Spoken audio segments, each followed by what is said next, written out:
I'm Ansley. I'm out at the Germain Robin Aging Cellar, and I got out here the current releases of Low Gap whiskey. Low Gap whiskey was created, I went to Crispin, and we just, we think there's room in the distilled spirits world for like individual creativity in every category there is. And one of the ones that Crispin particularly wanted to address was whiskey. He's wanted to make, he's Irish, okay? I mean, what can I say? Anyway, wanted to make whiskey. So basically, we've been sort of like helping him put together what we regard as one of the most interesting brands in the whiskey world right now. And I've got these examples out, but there's two things in particular I want to say about this. First is that Crispin makes his own distilling material. He makes his own distilling beer.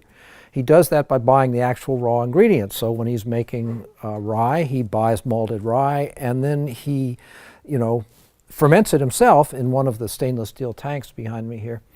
There's some other segments about that with me and with Devin Kane. But instead of going to somebody who's making beer and say, make beer for me, he wants control of this process all the way along. He does some very sophisticated work with enzymes that I'm not free to talk about.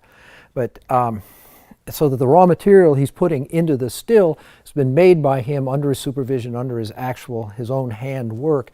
And there's something very special about it because he's good at figuring out good ways of doing things. Second thing is that he's putting it into our 17 hectoliter antique cognac still, entirely hand operated and so forth. And that just makes these beautiful, beautiful products. It makes products that are subtle, delicate, rich, complex, well flavored, clean, beautiful finish. And these are very special whiskeys. What we got right now is a clear rye. This is just essentially, rye about 4 months after it comes off the still.